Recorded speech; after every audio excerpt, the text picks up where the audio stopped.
right, so I'm going to call the meeting to order. We need a motion to adopt our agenda today. This is Janice Muller. Move to adopt the agenda. Jeff, second. It's been moved and seconded. All those in favor indicate by saying aye. Aye. Aye. Aye. Chair votes aye as well. We also need to approve the minutes. We need a motion to approve the minutes from the last meeting. I'm sure you're all able to read those. Is there any corrections that needed to be made, or we can adopt them as written? Dan Trost, move to adopt as written. Scott Dubs, second. But I heard Scott second. It's been moved and seconded. All those in favor indicate by saying aye. Jeff votes aye. Aye. Janice, aye. All right, thanks guys. This is weird. And maybe later too, when if we have other things that are important to vote on, those things don't really matter. I'll call your name, and so that we hear your vote and nobody's over talking one another. All right, we're on to the section of where public comment. This is an opportunity for the public to comment on any public matter that is not on the agenda of the meeting and is within the jurisdiction of the Teachers Retirement Board.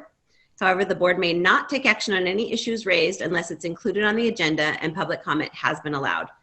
If issues are raised that would require board action, the issue would need to be included on the agenda for a future meeting.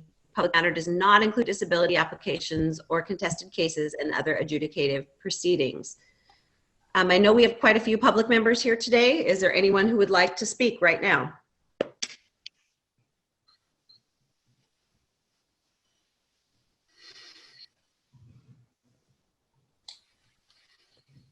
And I don't know, Sean, do you see like a hand raised or anything like that, or will they just speak in? I mean, I do Google Meet and we can raise our hands, but I don't think that's like that on Zoom. So I know it is on Teams. I guess I'd let John answer that. He's administering the meeting. I think I'm not sure if they can just unmute and speak, or if he has to allow them to speak. Oh yeah. Good morning, Madam Chair. This is John. I don't have the meeting set up for people to raise their hands. People can mute and unmute themselves. We allowed that for the board meeting. You had mentioned earlier that you can't see everybody that's in attendance. If you just slightly exit out of full screen mode, up in the top control, you can, there's in the view options, if you just exit out of full screen mode, you'll be able to open up a participants tab on the right, and it will show you all participants. And when somebody's speaking, you'll be able to, the icon next to their name will indicate who's actually speaking. And I find that helps me. It's not necessary, but it is an option to see everybody that's attending and who's speaking at any time, who's muted and unmuted, etc. That is super helpful. I got that up now. Thank you. Okay, you're welcome. And so as for participants, we request that you just do mute yourself if you're not, until you're ready to speak, because the more people that have the mics on, the more chance we get for feedback. Thank you. All right. Thank you, everyone. So we are on to the proposed order for Mr. Thane. We have all had an opportunity individually to discuss questions or anything with our attorney, Mike Hoffman. This is now the time for the board's deliberation regarding the matter of TRS's determination of Mark Thane's earned compensation. Public comment will not be allowed. This board's deliberation is not an opportunity for additional argument from either party in the contested case. Board members have reviewed the hearing examiner's order on Mark Thane's motion for summary judgment and proposed final agency decision and have had access to the complete contested case record. The board members have also reviewed TRS's exceptions to the hearing examiner's proposed decision and Mr. Thane's response to TRS's exceptions. The board heard oral arguments regarding TRS's exceptions on October 9th, 2020. So this is now the time for board deliberation. And this will be helpful, board members, if you speak your name and then what you're thinking here.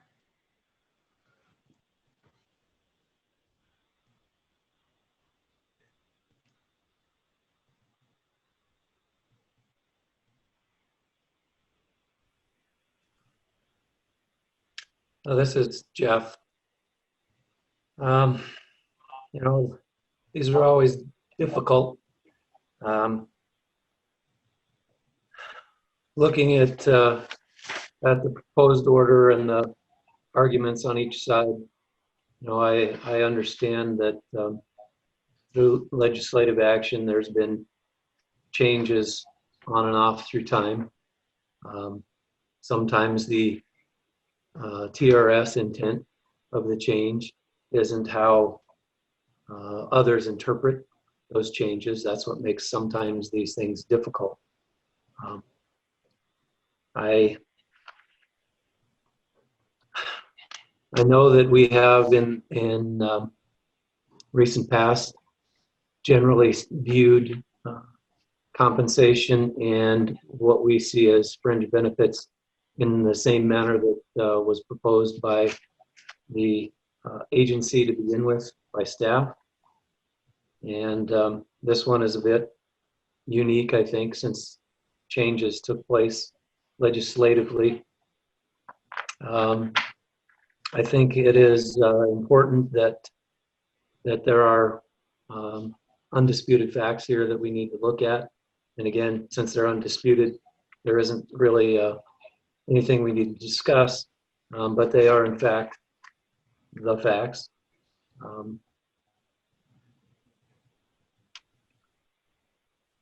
Again, this is really kind of difficult to look at because it's similar in nature to a lot of topics we've talked about in the past. Very slight differences. We are fiduciaries for all members, and so we have to kind of consider what it's going to cost moving forward and what are the chances that a judge would see the facts and the discussion, the disputed claim of income as we have at TRS by staff or as Mr. Thane has. So again, I've been kind of conflicted with this, but I'm moving towards the concept that what the hearings examiner has written makes sense. Grudgingly, I think maybe at least in part, we need to consider a few aspects of it, such as discussion point A when it's talking about structure of the retirement systems.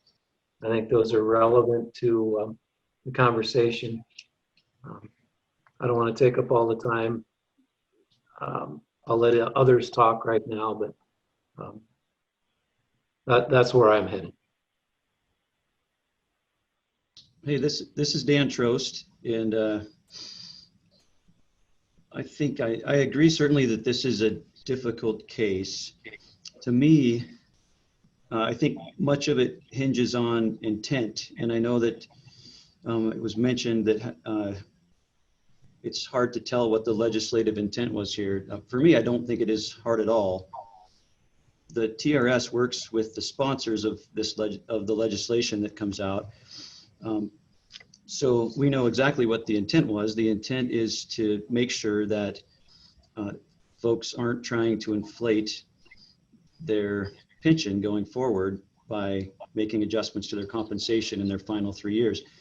And there are plenty of municipalities in California and elsewhere that could tell you what happens if you get too lax on that. You have to file bankruptcy someday or your plan doesn't make it. So to me, the intent on the legislative side is easy. We're trying to avoid anyone trying to inflate their high 3 years. And as far as the wording, I mean, tomorrow somebody could find another loophole and we might have to adjust the wording, but I don't think the definitions or the wording changes the intent of the legislation. And then you look at what Mr. Thane's intent was, and obviously we can't know that, but I think if there's a situation where you can permanently adjust your retirement benefits up, it's hard to think that wasn't somewhat of a consideration. Those 2 points being made, I think I agree with what Jeff said in that it is hard, and we have to look at whether or not TRS would prevail. So I'm not decided. I guess I want to hear what everyone else has to say, but that's my 2 cents.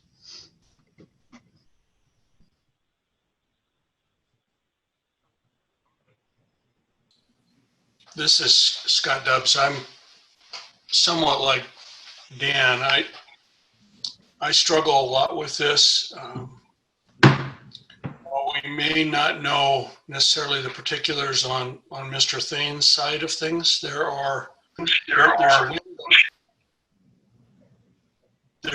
a window in his contract that's very problematic, and we need to make sure that there are not clauses built into individual contracts, or in this case it tends to be a superintendent's contract, but clauses that allow for elections of where remuneration is going to be used. And I think to some extent we're caught in a definition of compensation that has other definitions tied to it, in particular definitions that are tied to IRS and taxes and remuneration on that end. And so I tend, at this point in time, I'm tending to support Mr. Thane in his arguments, but I am very hesitant in doing that, and I really believe that regardless what the outcome is of today's vote, I think we need to make darn sure that we find ways to prevent contracts from providing TRS benefits that are not our intention. And with that, I'll let others talk.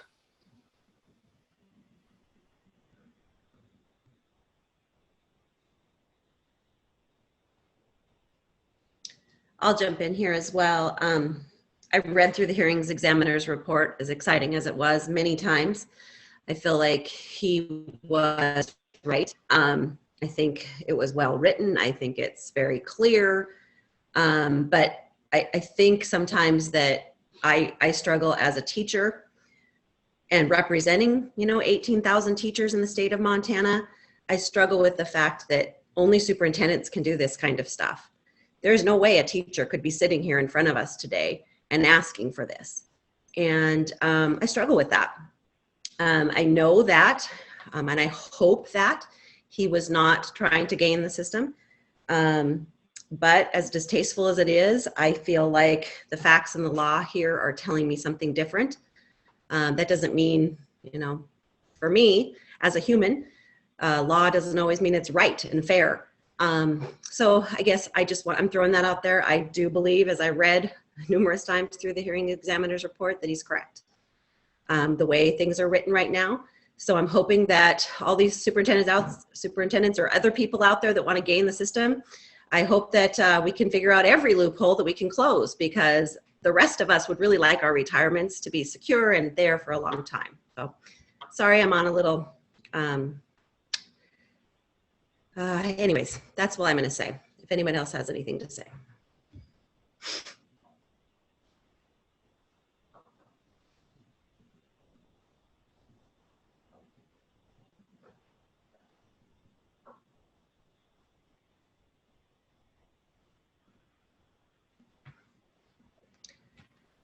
This is Dan Chamberlain. Can everyone hear me? I have been having technical problems, and I believe I'm connected by phone.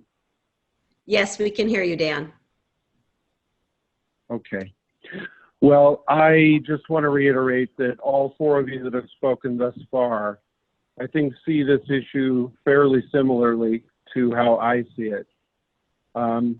It's challenging when looking at this case to try, for me, to see a way in which Mr. Thane was not aware of what he was doing.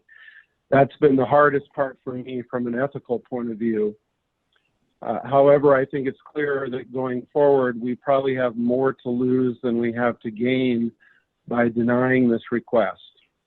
And so, as such, it comes down to that simple reality. And as Scott and others have put it, what we need to do going forward is to be certain that we have as many loopholes as possible closed. So I will be acquiescing with the first four of you. Assuming that still includes Jeff. Yes. Janice, do you have anything you'd like to add? I think that the five of you have spoken well. I am in agreement with it because we do, as fiduciarily responsible board members to the system, have to protect the system. And I think we have to move forward as you guys have spoken. All right, well,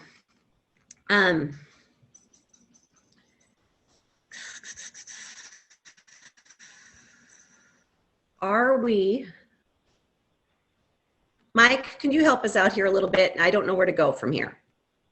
I'd like to add a little bit. Okay, thanks, Jeff. Sorry, my mic wasn't on. Okay. I think we need to establish what we feel are the facts so we can have Mr. Kaufman write those. We need to talk about conclusions of law that we agree with, and then give him direction on our final order. And I think, as I mentioned to begin with, the undisputed facts really are the facts, and I would suggest that we adopt those as such, the finding of fact. And you know, for conclusions of law, I don't believe that the hearings examiner actually wrote it that way and specified conclusions of law. In my mind, I see discussion A on page 5, talking about the purpose and structure of teachers' retirement system and listing some of the statutes that govern termination pay and 10% cap, those sorts of things. So I would suggest that we consider section A in the discussion on page 5, 6, and part of 7 as a conclusion of law. In his conclusion on page 18, if we look at the last part of that where it talks about the election of cash by Mr. Thane and the fact that it would be, again, subject to the 110% cap, I think we need to talk about that as being potentially a conclusion of law. And I believe we're, as I'm hearing, his suggested final order as being our final decision as well. So that's at least how I'm reading this and what I would kind of suggest. If there's others that have more to put into that, or Mr. Kaufman as well, that would be great. This is Mike, counsel for the board. I think that I understand what Jeff just said, and I will summarize it in a minute, if that's okay, maybe before you vote, since we're all remote and it's a little, want to make sure everything's absolutely clear. But do any of the other board members have anything to say about what Jeff just said before I do?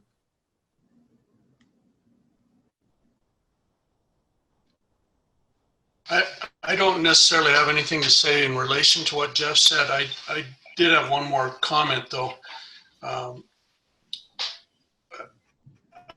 think this whole issue of fringe benefits is obviously frustrating to all of us, but I think to some extent, and I would agree with a comment that I heard earlier, that we might have more to lose in this than we have to gain in it. But in my mind, we need to remember that the content and meaning of what statute says in relation to fringe benefits. Even though I may support this decision in the end, ultimately I'm frustrated in that the definitions as discussed were not necessarily definitions that included the whole. They were very specific in excluding parts of law that I think we need to make sure doesn't happen again. And with that, I'll let Michael continue. Thanks, Scott. Do any of the other board members have anything they want to add to that?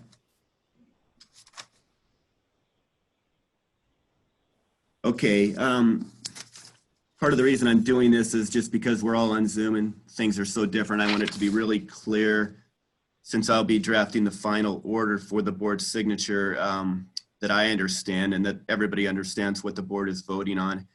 From what Jeff said and from what I understand to be the board's, what the board is going to vote on, the hearing examiner's order or proposed orders, undisputed facts, there are 10 of them on pages 2 through 4 will be adopted as findings of fact. And then section A of what the hearing examiner labeled discussion, which is on section A is on page 5 to 7, will be a conclusion of law. And then in the hearing examiner's conclusion, which starts on page 18, if I understand correctly, at the bottom there it begins Thane's election of cash. And then, actually, why don't I just read it?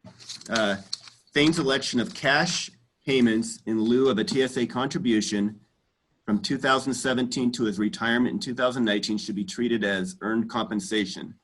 That means, however, that Thane was indeed required to make a contribution to TRS based on that earned compensation as provided by statute. It also means that if those years are used to calculate average final compensation, they are subject to the 110% cap in Montana Code Annotated, section 1920, 715 sub 2. My understanding is that conclusion would end there. And so that's my understanding of what the conclusions of law would be. And then my understanding is that the board is voting to adopt what's labeled as proposed final agency decision on page 19 as the board's final decision, final order in its entirety. So that's my understanding. Please let me know before you vote if I've misstated any of that. I believe that was my intention, and speaking for myself, that makes sense.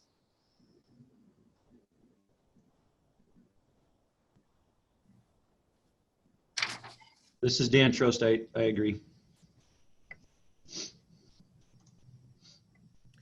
Okay, well, and you know the procedure better than I do, but if nobody disagrees with what I've said, if that's kind of if I've stated correctly what you will be voting on, I think it'd be fine for you to move and vote on this.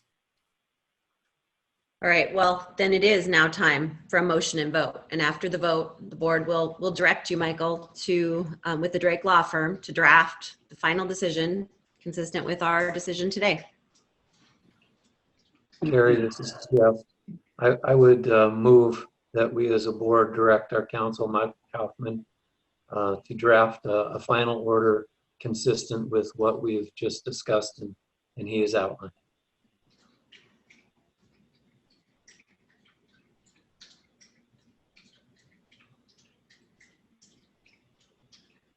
We have This is Dan Chambers, second the motion. okay. It's been moved and seconded. Is there any further discussion on this matter?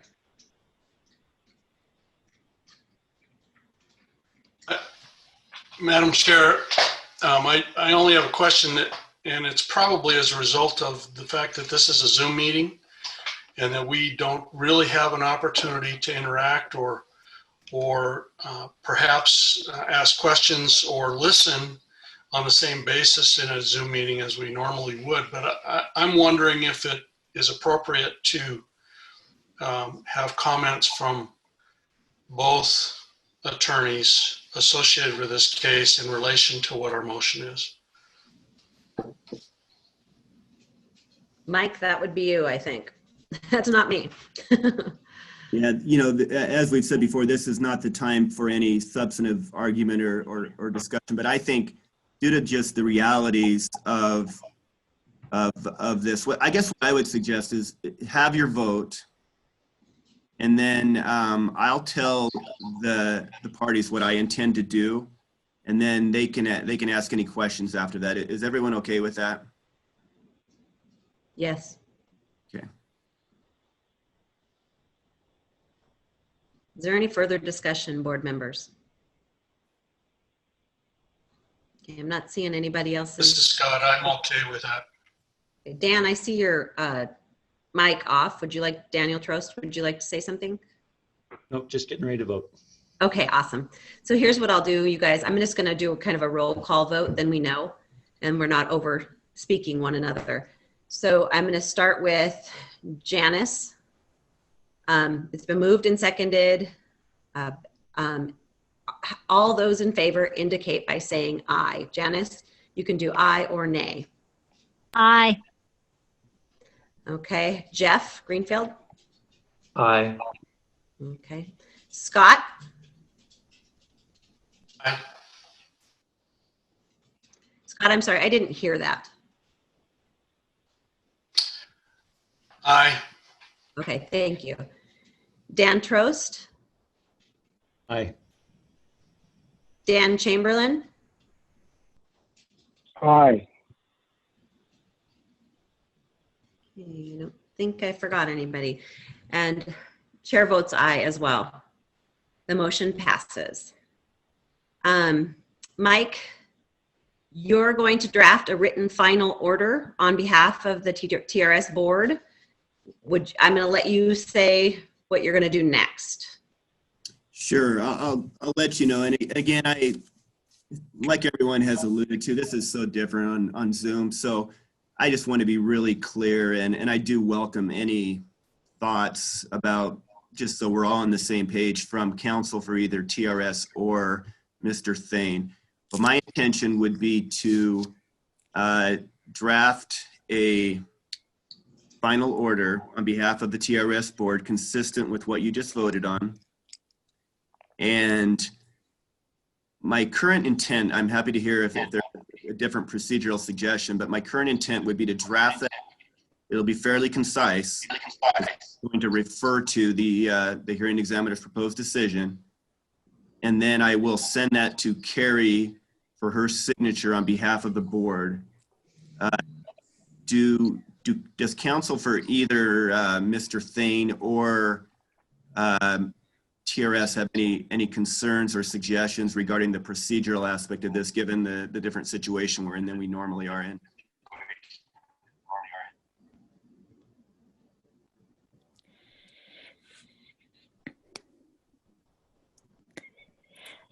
Mike, this is Elizabeth Culliva for Mr. Thane. I don't have any concerns or questions at this time. Okay, thank you. Just so I make sure that Denise, that you've had a chance, and that it's just not that we're not hearing you due to a technical difficulty or something. Do you have any concerns or about the procedural part of this as I've laid it out?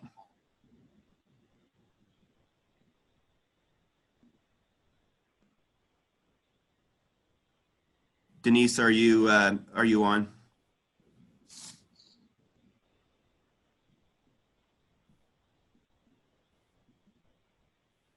I'm sorry. I was having difficulty unmuting. Can you hear me now? Yes, Yes, we can. yes. Okay. I do not have any procedural concerns. I understand what you're going to do, and I'm fine with that. Okay, thank you.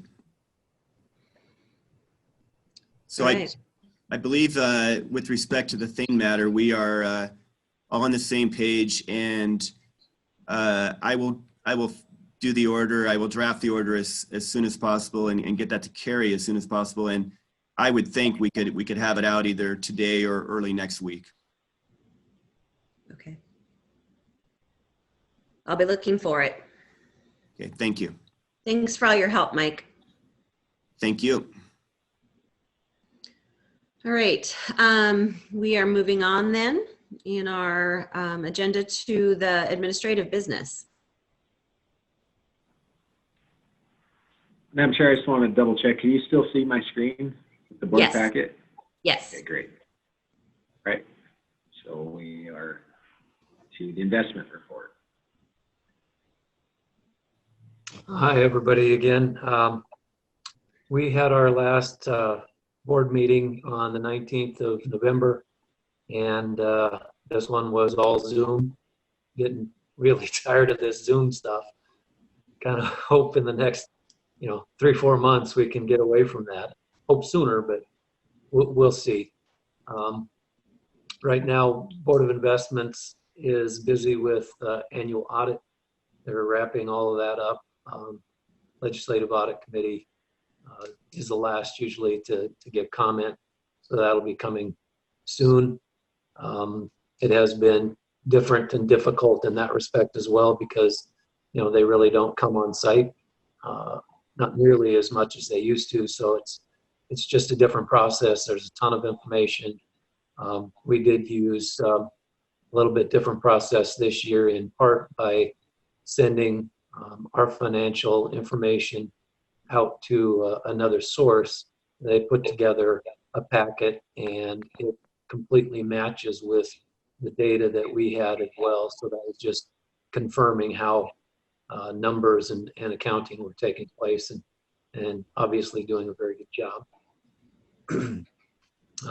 Both Sean and Dory were given presentations of our valuations, and those both, I think, went well. I hope the legislature takes them for what they actually say and understands that we're doing well. Don't need to dismantle or change. Again, I hope they're listening.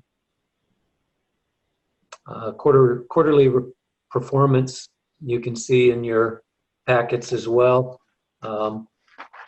This is as of October 31st, and although it's not all roses, it's certainly better than the month before. If you've been keeping track of things, November was a very good month. I know my 401k sure looks better than it did 4 months ago. So that's a good thing. Hopefully we can keep the trend going.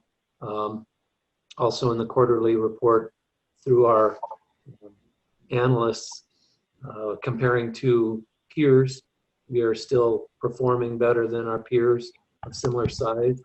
We have less risk and higher returns, mostly because of our overweight in domestic equities. Continues to be that way. Have a U.S. domestic bias.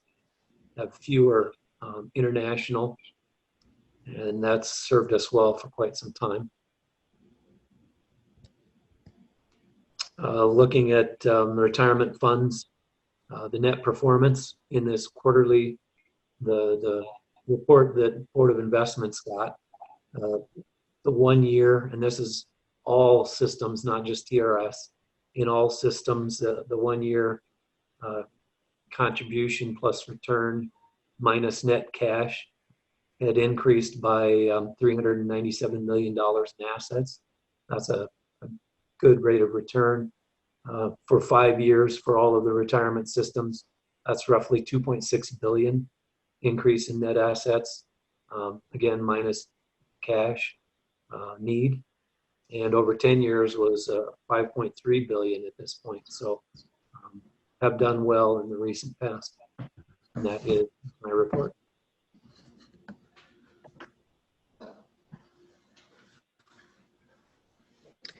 Thank you, Jeff. Appreciate that. We'll move on to then Nolan for the year-to-date financial statements and budget reports. Thank you, Madam Chair, members of the board. I hope everyone can hear me. So I guess we're starting here with the operating budget status. I guess I got to move my, can't see the full, okay. So as you can see, we're projected to have a fairly substantial surplus these of October 31st, 2020. So I still got, you know, close to 2/3 of the fiscal year left. Our largest surplus section is in supplies and materials, and that has to do with the CMOT, or sorry, the move from Perceptive that we were planning on doing. That's not going to take place, and so we're projected to save quite a bit of money in, you know, at least budget than, you know, we were going to be spending in that supplies and materials. Also, just due to COVID-19 and all the remote work that's going on here at TRS, just of cost savings on that end as well, kind of throughout the budget. So if anyone has any questions, you know, feel free on the budget.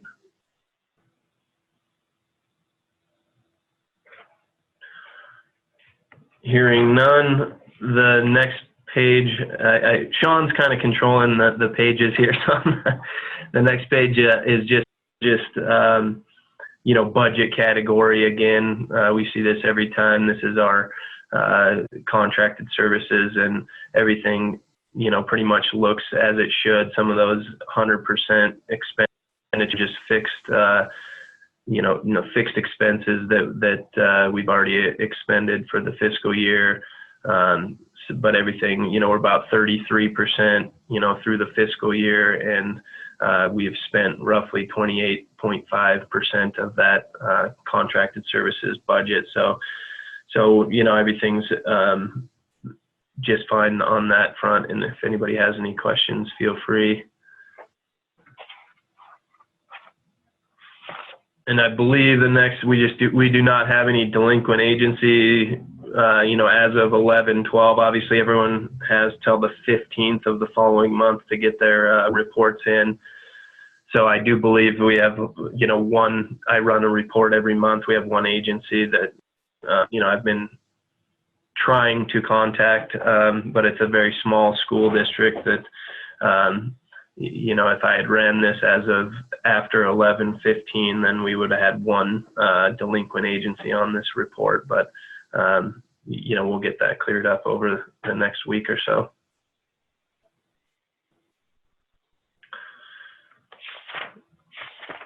So that sort of gets us through the budget. This is the balance sheet as of December 31st. Obviously, there were some major transactions that happened. You know, 10/30 was the sale of the building. However, in working with state accounting, I got to make some of those entries because that, you know, I was instructed not to until the beginning of November. So you'll still see, you can see the fixed asset clearing account.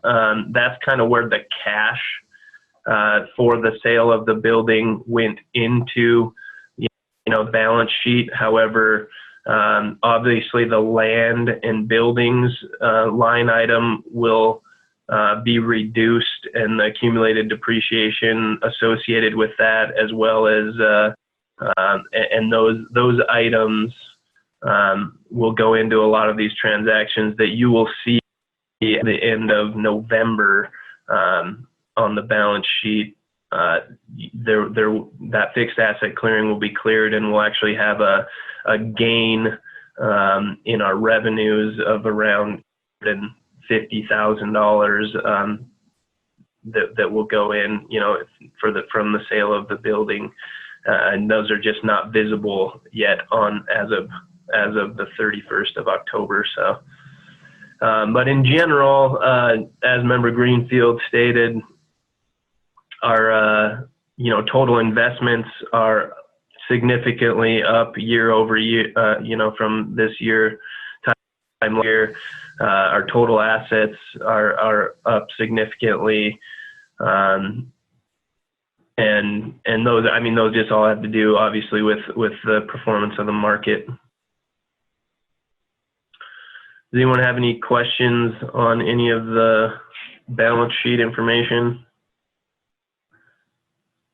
The fund balance statement next, sort of just reiterates the revenue, our investment revenue, even if, there is a bit of a lag in, these transactions happening in Sabres. All these amounts come from reports run straight out of the state accounting system, which is Sabres. And, we still have total revenue over expenditures of about 100 million more than this time last year. So that's always a good sign.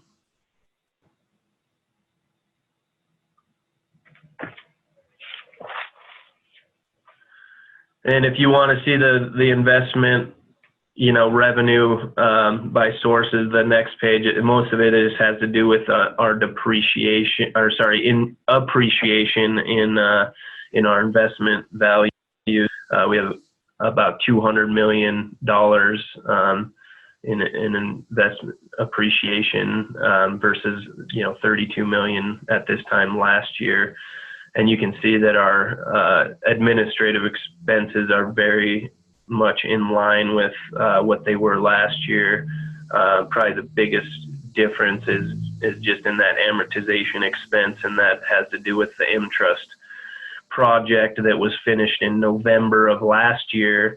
So therefore it went on the books in December of last year, and so we are basically amortizing more of that project, as of October 31st this year than we were October 31st last year. And that's all I have, Madam Chair, members of the board, unless there's any questions. Does anyone have any questions for Nolan? Thanks as always, Nolan, for just explaining things. And Sean, that was helpful to highlight those pieces too, as he was talking about them. So it's kind of small on here, but you can still see it. All right, so we're on to the NCTR annual conference. I've been interested to hear how that went as an online. Scott, would you like to go?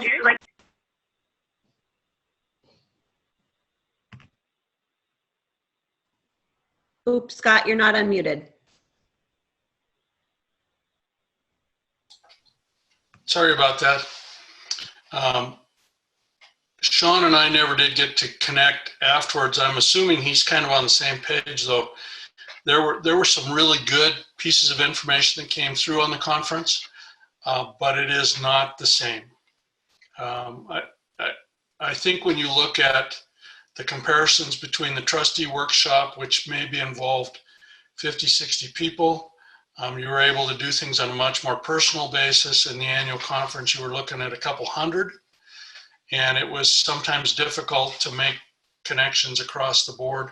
And nothing against Zoom and nothing against NCTR at all, but the annual conference involves several sessions that are panelist driven, and it is more difficult to make those connections when you only see one panelist at a time on your computer screen, and they're dumping a bunch of information on you.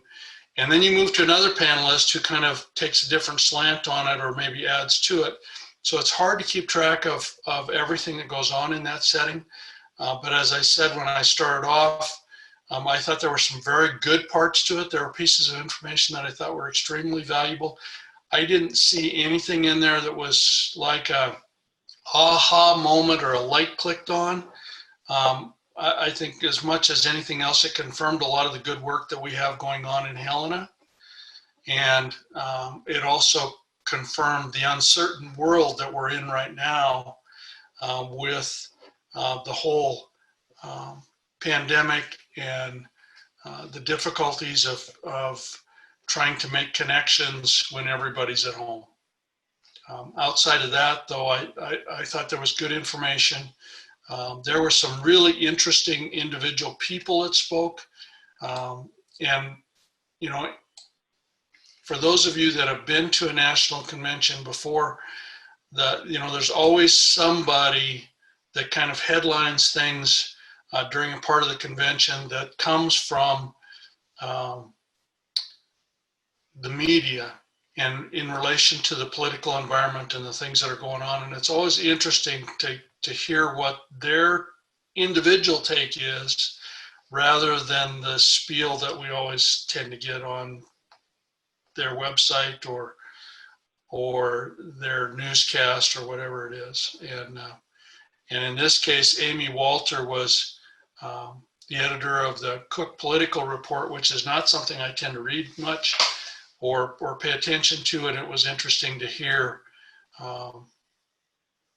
things going on prior to the election at that point in time.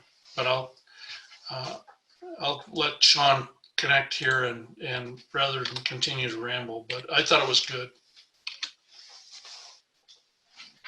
Well, Madam Chair, members of the committee, I guess I would echo all the statements that Scott made. I think he's exactly right on. It was good. There was some very good material that was presented and some quality speakers. It was not the same though as going in person by any stretch of the imagination. And I actually attended while I was from my office from here, and you know, it's just the nature of the beast. I ended up being interrupted by phone calls or things that couldn't wait. It's just part of being here versus not being here for something like that. I thought they did a pretty good job though. It was NCTR's first ever virtual conference, and that's a pretty large conference. I would agree with Scott's statement that there really wasn't any anything brand new that was like really surprising or shocking that I sat back and thought, oh my gosh, we need to be doing that. I mean, I think we are on track with what everyone else in the country's doing, if not even a little ahead in some respects. There was a speaker named Whitney Young, who's a professor of marketing from the Wharton School, and he was really animated. I mean, he's a really energetic speaker, but his message actually was really good, and it dealt with branding and how you can actually brand, the pension system. Montana TRS is a brand of its own, and how, people have brand loyalty and they're willing to fight for you and to go the extra mile if they feel like they're connected to that brand. So that was I thought it was a really good way to look at. You could think of us as just a state agency, but I think that our teachers actually do have loyalty to the brand. I mean, they pay into it their entire career, and when they retire, I know they certainly have loyalty to the brand because I've talked to a lot of them in the last few weeks. After the results of the election came out, there's some nervousness out there, but they certainly seem like they're willing and ready to fight for the brand, and it's not. It's just I thought it was a real interesting segment of the conference, and again that gentleman was really animated. I put a note on my agenda that just said outstanding because he was pretty good, pretty exciting to watch. Other than that, they had an update on some of the laws that passed as a result of COVID-19. Audra Ferguson was one of the speakers. She's actually our tax counsel from Ice Miller. And again, there was no aha moments. We're already far ahead of the curve or right where we should be with the changes as a result of the Secure Act. So with that, Madam Chair, I thank the board for allowing us to attend. Hopefully we're able to do so in person next year.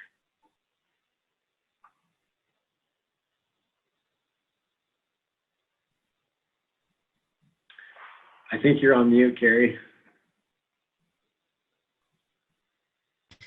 I said that was awesome, so thank you. I was really curious about all of that. So we're on to the section of our tentative board meeting dates, excuse me. Next one, February 5th. Let's make sure that one is a go. You can check your calendars quickly.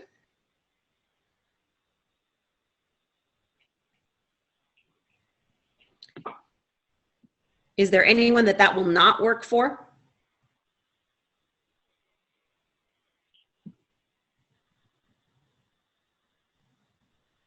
All right, let's keep February 5th on the books then, and then looking forward, May 7th, just put that out there. We'll definitely talk more about that next meeting.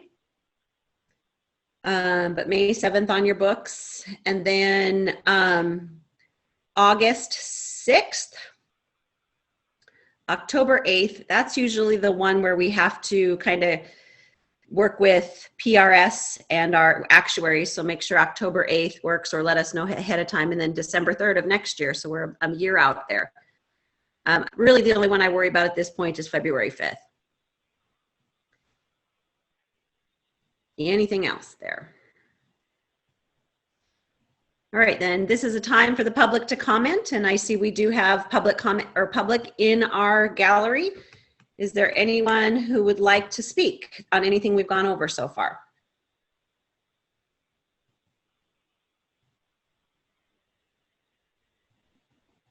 All right. Seeing none, again, that information item, December, our next meeting date, what? That's written wrong there. That it would be, it should be February 5th. All right, February 5th. Okay. And so now we're on to report. Sean, the Executive Director's report. Okay, thank you, Madam Chair. So a couple of things I would just like to mention. So this board packet that we're looking at for the first time since I've been here, at least, which was October of 2013, it's available on the TRS website, with the only exception being on the application and benefit adjustment piece of it. I just leave those pages blank rather than put our members' names out there because there is some financial information tied to that. But otherwise, the entire packet's available on the website in the same place that you can go to look at our agenda or board minutes. So anyone that's on the line, it's, obviously we're doing Zoom, so they can see this on my screen, but they also can access it now from our website. So that's just a little bit of information for the board. I think that's a good step to take going forward. As far as operations update goes, I drafted the packet on November 23rd, and nothing has really changed since then with respect to COVID-19. We're still closed to the public. We have about 6 staff members that are working full days in the office, with the remainder of staff working part-time days in the office and part-time remotely. The full operations continue without interruption. We made it through the retirement season, all the way through closeout of all those retirement applications. I think we're real close to having all the closeouts done, which means the final audit after all wages contributions come in, after the members actually terminated employment. So we were able to get through all of that without really any hiccups. So it's been good to see, or at least prove that we can do that. Because who knows how long we're going to be in the same state as far as part remote, part in the office. Nolan mentioned, and I know I had sent out emails in between our last board meeting and today, the 1500 East 6th Avenue building did officially sell on October 30th. Montana Board of Investments purchased the building for the full appraised value and our asking price, which is $1.41 million. So that is nice. We received the cash that day, and Nolan converted that to STIP right away, and then it was converted to CAP. So it's part of our overall investment portfolio going forward. At least the proceeds of it are. Number 2 here, staff update. Jeannie Schmidt, who is one of our 2 TRS imaging technicians, announced that she's going to retire, and today is actually her last day of work in the office. Jeannie started with TRS back in December of 2013. And Jeannie's one of those 6 staff members that has been in the office every day because of the scanning and imaging is one of those positions that you can't really do remotely. You have to do it here in the office. So we're going to miss, Jeannie's been, instrumental in keeping the operations moving through the COVID-19 pandemic, and we're certainly going to miss her. And then item B there is we are in the process of trying to hire a replacement for Jeannie. The position was posted on November 18th, and the closing date was yesterday, so I've seen the list of applicants, and we have 20 applicants for that position. So we will be working our way through that here and then, today and then early next week. Item B is a legislation update. I included in your packet, this was just a snapshot of the laws webpage. And at that time, there were 18 bills that potentially could affect TRS. As of this morning, there are 21 bills that potentially could affect TRS. The hard part right now is there's no bill text available. So, you can look at the very bottom here. You have Senator Lang. He's got a short title that says Revised School Teacher Retirement with Pension. I have no idea what he has in mind there. You can't tell anything really by the bill title. And there, so as the bill text becomes available, I will review it. Denise and I will review it together. I will be reaching out to the legislation committee, which is Scott Doves and Jeff Greenfield, those 2 board members, and we will, come to consensus on what TRS's position needs to be on those bills, whether we're, neutral or we support or oppose that legislation. And I will work through the legislature as appropriate, depending on the bill. I think the next piece is the SAVA update. I'll just let you know. You can see on this the snapshot from the laws database that State Administration and Veteran Affairs Committee for LC 723 and LC 724, they did approve our 2 agency bill drafts, one of which was the housekeeping bill, which includes a provision to close the loophole on fringe or cash in lieu of fringe benefits. That is part of that housekeeping bill fix. And then the second bill was the increase the university system supplemental contribution bill, which we brought the last several sessions. I think the last time they've actually adjusted that rate was 2007. And we've brought a bill forward every session since then. I can let you know at this time, as of yesterday, Representative Marta Bertoglio from Clancy, she's a freshman Republican legislature, has agreed to carry our housekeeping bill. And then Representative Brian Lynch has agreed to carry our university system supplemental bill. So we have sponsors secured for those 2 pieces of legislation.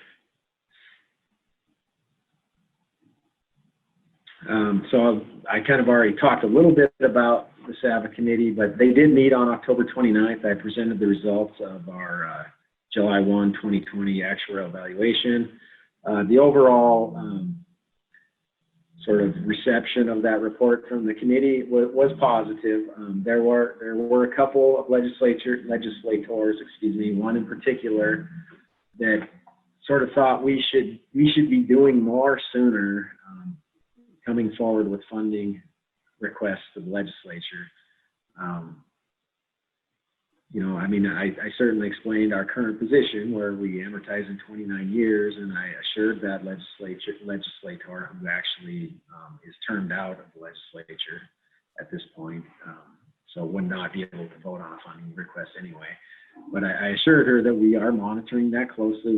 We do annual valuations plus all the additional work we do as far as experience studies and actuarial audits, and the TRS board actually has a real monitors the health of the system very closely.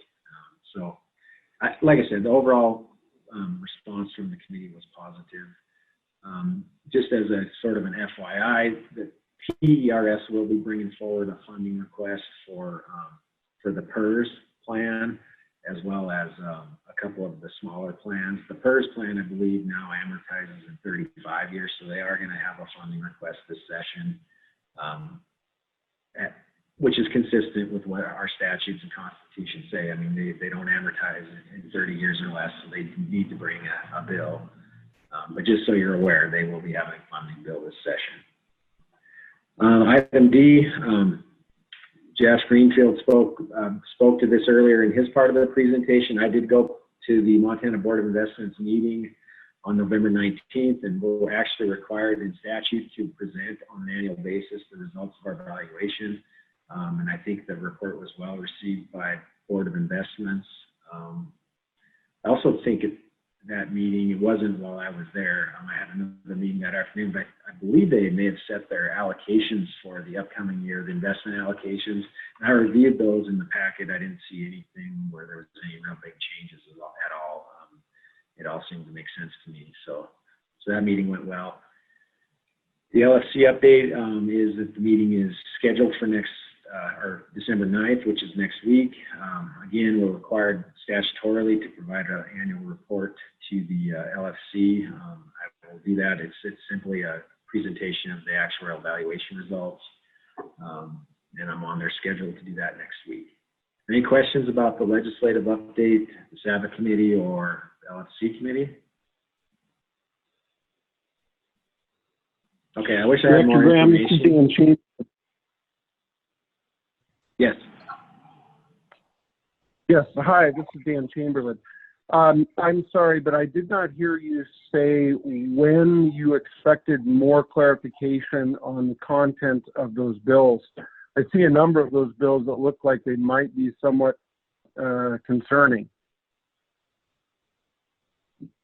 Correct. So even our bills that were approved at the SABA committee, they're going through pre-session drafting right now. And I actually talked to Sherry Scurry yesterday. We should be seeing drafts of our bills by early next week, if not late today. The rest of those bills are going to be a little bit delayed. I mean, we may not actually see some of the texts for those until right up against legislative session. So I was just about to say that, you know, I'm sorry, I don't have more information for the board at this point in time as to what some of those bills are looking to do. It's just that the bill text isn't available. So Denise and I both check that webpage every day. We have a list of bills that we're actively tracking. And so as the text becomes available and the bills actually get introduced, we will develop our TRS position on those bills and go to the legislature, whether it's through Zoom or in person, to make sure that everyone knows where we stand on that legislation. But I agree, some of those bill titles are concerning. Well, and the general titling of all of them seems like there's a general theme, and probably a lot of them will be eliminated, and they'll go with what they consider their strongest on each side. Potentially, you know, there's always every session, you know, you might have 50 bills on that list, but you know, maybe only half of them actually get introduced. So in some respects, you know, there's probably a few placeholders there, but I'm sure there's some bills there that are definitely going to come forward as well. Okay, thank you. Yeah. With that, Madam Chair, that concludes my Executive Director's report. I think we're on to item F. All right, public comment. Is there anyone out there who would like to comment on anything that Sean just talked to us about?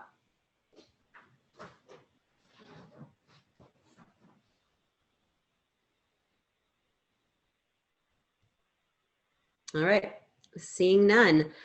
This is the time in our agenda for a quick little break, and I think that would probably be good.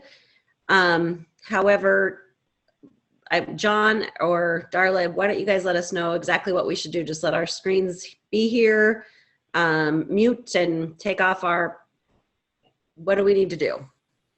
We'll take a break until 10 o'clock, you guys. Madam Chair, this is John. Okay.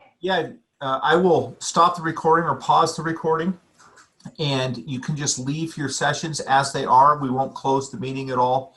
And when we come back at 10 o'clock, just make mention to start the recording again. I am getting old and I forget things easily.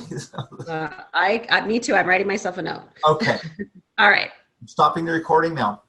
Thank you. Recording has been started. Okay, thank you. So we're on to strategic planning. There's a copy of the 2019-2021 commitment worksheet. Sean, you got this? I do, Madam Chair. I just pulled it up. So I made a few updates to the commitment worksheet, only to as far as the status of these. I didn't change any of the goals or objectives. All the changes I made are in red font. You know, some of these have been completed. I guess, does anyone have any questions before I start? I mean, I'll just walk through each of these relatively quickly because, like I said, nothing as far as the goal or objective has changed. I just have a few updates to go over. Okay, seeing none. So our first goal objective there was to have a risk analysis report. Of course, the board is well aware. We did complete that in May 20. Kavanaugh McDonald did that risk analysis for us. So that goal is complete. We did explore options for periodic tax qualification review. The IRS does not do their letter of qualification any longer, but we did contracted with Ice Miller, and they did that work for us, and that was completed in July, so that all went very well. The small changes that were necessary or recommended by Ice Miller are incorporated into our housekeeping bill, and/or we will have a few proposed changes to our administrative rules, but that work has already been completed. And like I said, the important ones, or the most important ones, have been incorporated into our housekeeping bill. The third goal is related to that. It also was documented compliance with state constitution, state federal laws and regulations. That's part of the audit that Ice Miller does. And so that was completed along with goal number 2. The fourth one has to do with M-Trust system enhancement and work process review. That is in progress. You know, as you all know, we completed phase 3 of the M-Trust project last November. November 8th, I think, was the last day.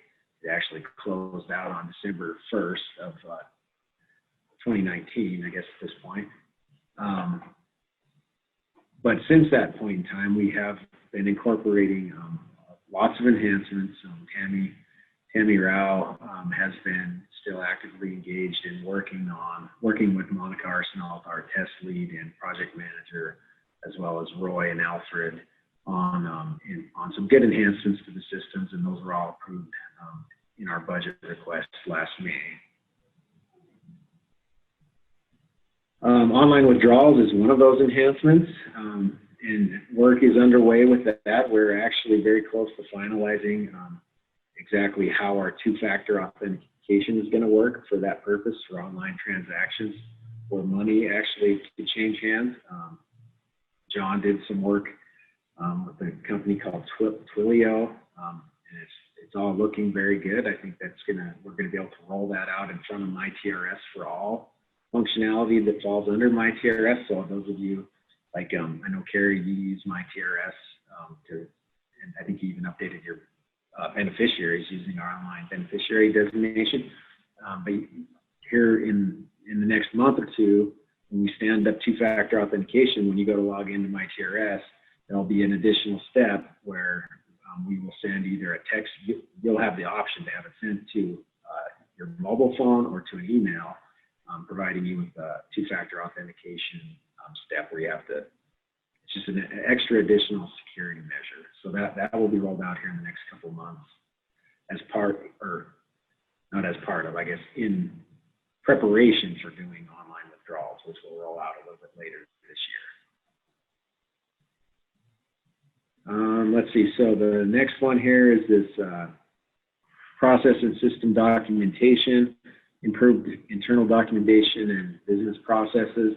I say it's not started. I mean, in some respects, the online help portion of Entrust is this to some degree. It's not the desktop manuals for each position that we had in mind when we talked about engaging technical writers to job shadow and prepare documentation. We haven't even attempted to do this portion of that objective at this point, mainly because we haven't really hit a great time to start to actually really flesh that out. And number two, with COVID, I just don't know how it would be really hard to job shadow virtually, but I suppose it can be done. But that is something that, it's on our radar. We're probably not going to get to it this fiscal year, but potentially next fiscal year we'll be able to either get to it or at least have a good plan for how we want to try to tackle that. The next objective was explore options to utilize the TRS real estate asset. We did do that, and on October 30th, that building was sold for its full appraised value, so that one we can mark as complete. The next one is the internal external audit capacity. We talked about this at the last meeting. With the current state of operations, it just didn't seem like it made sense. We did not budget to hire that position this fiscal year. We're going to recommend that we look to hire that position next fiscal year, in fiscal year 2022. Again, COVID comes into play to some degree. There's that whoever enters that position is going to require some pretty in-depth training, and it's hard to, not impossible, but it's hard to do that when you're remote. Continue with formal strategic planning is the last objective on that page. Obviously, we will continue to do that. Our strategic planning meeting is every August, but we go over this commitment worksheet with the opportunity to make adjustments to it at every single board meeting. So that is an ongoing part of our strategic planning. The next one on top of page 2, as far as these goals and objectives go, coordinate executive director and board member attendance of school superintendent meetings in non-legislative years. So I'm sure you all remember last year at this time I had been or was in the process of going to all of the regional mass meetings. I'm not doing that this year because it is leading up to a legislative session, or we will be in a legislative session here in January. I think they are doing most of their meetings via Zoom as well. And so if I offered to them, when I was out there last year at each of these meetings, that I would be willing to attend their meetings even in a legislative year if my calendar allowed. So if one of them were to reach out to me and ask if I'd attend the Zoom meeting, I certainly would do that. I just have not been proactive about trying to set that up because we are going into a legislative session. Let's see, next one. There was no update to the next one. Continue external communications, including staff attendance at the annual educator conference, legislator education and outreach, MFP attendance and ASBO and SAM. We have been doing all of that. Our benefit officers and Darla actually presented at the MFPE annual conference, which was virtual this year, and I believe those all went well. In fact, Darla wanted me to mention that we actually provided the TRS 101 presentation at the annual conference, as well as we scheduled a couple of additional conferences. You like to say they're regional, but they're really not because they were virtual conferences. We had several virtual conferences, and then we had the MFPE conference in addition to that, and the TRS 101, which is the kind of the introduction to TRS for earlier to mid-career folks, was provided at all of those in addition to the Ready, Set, Retire presentation, which is always provided. So that was good. I think that's a plus. That's an improvement. We haven't been doing the TRS 101 for early to mid-career. I think that's something that was well attended, and I think the evaluations on it were all really good. So I think we should continue to try to do that in future years. Okay, then the last two have to do with communication and outreach as well.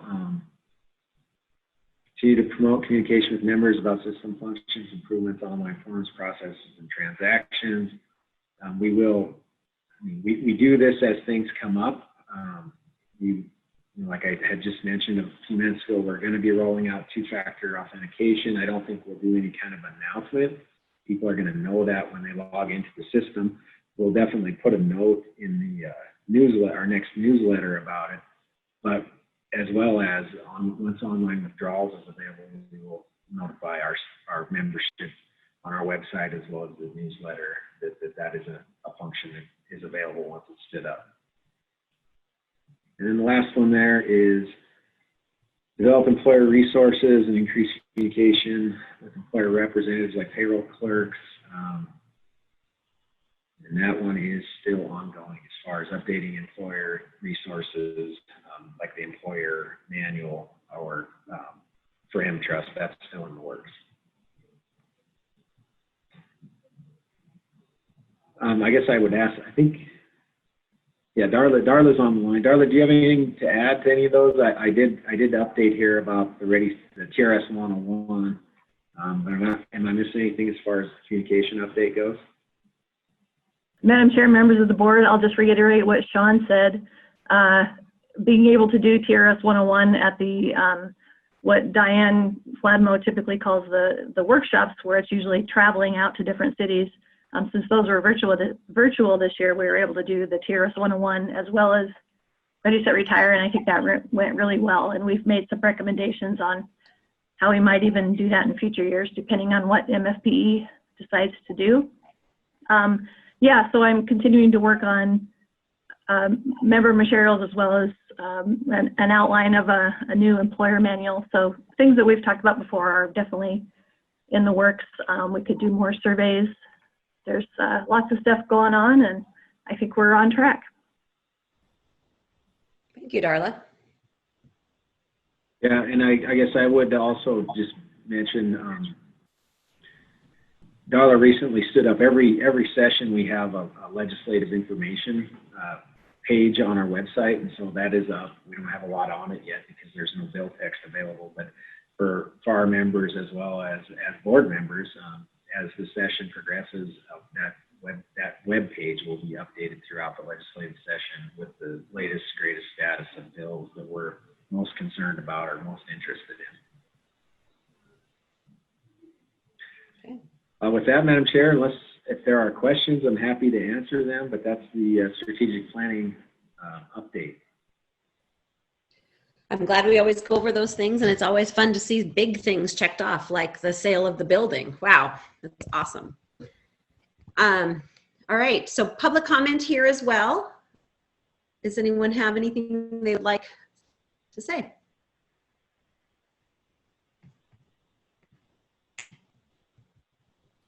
If I may speak, this is Sarah Piper with MFPE. All right, thanks, Sarah. Go ahead. I just, Diane had to step out for a moment, but I know I speak for all of us here at MFPE when we want to thank Darla and all of the staff there at TRS for the amazing job they've done with the workshops. Our members consistently find a huge amount of value in those, and they get high ratings always for the value that they've added to the conferences and other places we've had them. So thank you very much, and we look forward to continuing those. Awesome. All right. So we're on to our training, our board training. I know we should have all gotten today from Sean in an email that we'll have to sign and send back as well. And he was going to mail them all to us as well. So it's the ethics, conflict of interest training that Denise will do for us. All right, Madam Chair, members of the board. I think you're not seeing me right now. Do you need to see me? I can figure out how to turn my camera on. It's fine. You can only see 4 people at a time anyway, so. Right. Okay, so Sean is running the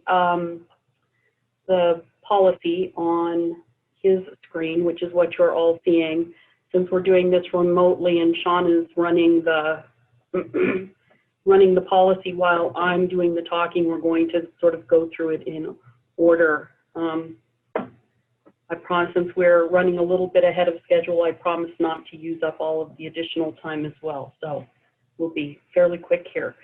We go through this training every year. As you recall, all internal staff go through the training as well. That has not happened for the staff this year. We will try to do it remotely with me doing personal training for the couple of new staff members that we have, but otherwise all TRS staff will be going through this training in the next couple of weeks as well. So Montana in state law has ethics statutes and an ethics policy related to the conduct of state business by all state employees. We have a slightly enhanced, actually maybe not so slightly enhanced policy due to the fiduciary status of the TRS board members and the fiduciary nature of the business that TRS does. So this policy is not intended to supersede the state policy. We're all still subject to it, but to the extent that this policy provides stricter standards or heightened requirements, then it is in addition to the state ethics policy. It enhances the state ethics policy. So just quickly looking at the definitions, we'll start with advancing a private interest. I'm not going to go through all of them, but spoiler alert, advancing a private interest is the description of the things that we are not allowed to do, and also substantially constitute conflicts of interest. So you advance a private interest, any TRS personnel does if they take official action or perform any other act related to the administration, operation, or assets of TRS, which has the primary or subsidiary effect of furthering a private interest of TRS personnel, a family member, or a friend. All of this goes back to and specifically related to your fiduciary obligations, to the exclusive benefit rule. And that's laid out in the policy later on. We won't go through it in great detail when we get there, because we talk about this typically a couple of times a year, both in this ethics training and in training on fiduciary duties in general. But in simple terms, the exclusive benefit rule says that as fiduciaries of the retirement system, you are obligated to use the assets of the retirement system for the limited purposes of paying the benefits that are owed to members and their beneficiaries under the plan, and for the reasonable administrative expenses of the retirement system. We are not allowed to let them be expended for other purposes or in excess of those purposes. It also gets is related to your fiduciary duty of loyalty, and that means you take action with respect to the benefits of the retirement system in the best interests of the members. You do not wear two hats when you're acting as board members for the teachers' retirement system.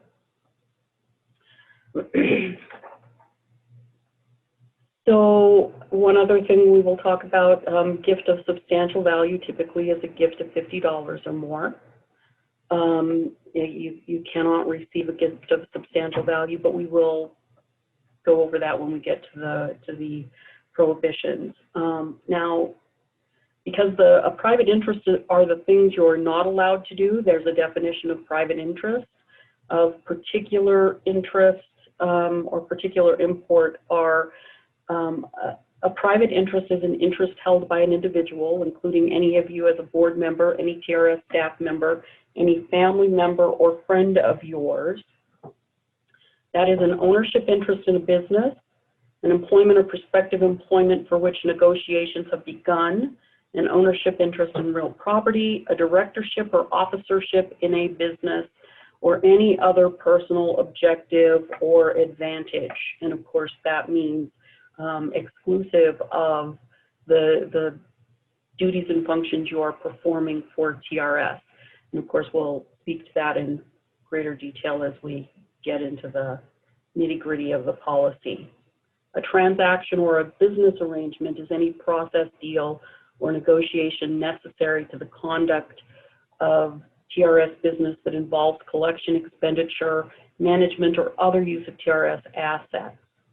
So for all intents and purposes, everything we do in administering the business of the teacher's retirement system constitutes a transaction or a business arrangement, including, of course, administration and payment plan benefits, hiring and employing staff, contracting for goods and services, making eligibility and benefit determinations, and of course paying benefits or other amounts from the assets of the retirement system. So the board has established ethical policy guidelines for TRS staff, again taking into consideration the state ethics policy and requirements, and in general, the board requires appropriate conduct of job duties and functions on behalf of the teacher's retirement system. So we are required to perform our duties in conformity with applicable law, policy, and the requirements and expectations communicated in ongoing training and supervision as TRS personnel. So clearly this relates a little more to TRS staff than it does to the board, but it's not inapplicable to the board members as well. All TRS staff, though, as well as the board, are in training on this policy, are advised that while they're not, very few staff members would actually be determined to be fiduciaries, we're all responsible for recognizing and upholding the fiduciary status of the board members and the fiduciary nature of the business that the teacher's retirement system does. So we apply those to the conduct of TRS business. Of particular interest then, sort of a corollary to your personal responsibility and TRS staff personal responsibility from a fiduciary standpoint is the requirement that if you become aware that other people are violating this policy, violating the law, have a conflict of interest, etc., you have an obligation as expressed under appropriate conduct of duties G to communicate that fact to the executive director, to chief legal counsel, or to an appropriate board member or staff member regarding actions or circumstances that you become aware of that conflict, a violation of this policy, a violation of law, or a conflict of interest. It's the one place where the maxim from kindergarten, don't be a tattletale, doesn't apply. It's probably not the only circumstance where that doesn't apply, but it certainly doesn't in this respect. Just a minor note on that point, it is actually an issue that the legislative auditors audit on. Every year when they audit, they select a number of people internally and they question them about whether or not they have knowledge of facts or circumstances that would constitute theft of TRS assets and those kinds of things. So it bears out in practical reality as well. In general, the board's policy is that TRS personnel shall not, and I'm not going to go through the whole list, I'll just hit a couple of the highlights, shall not use confidential information of TRS to advance a private interest. TRS staff and board members cannot receive or accept compensation from third party for performing duties they're required or expected to render in the regular conduct of their duties on behalf of TRS. Put really simply, a number of these, if you give them some thought through to their conclusion, they're bribery issues.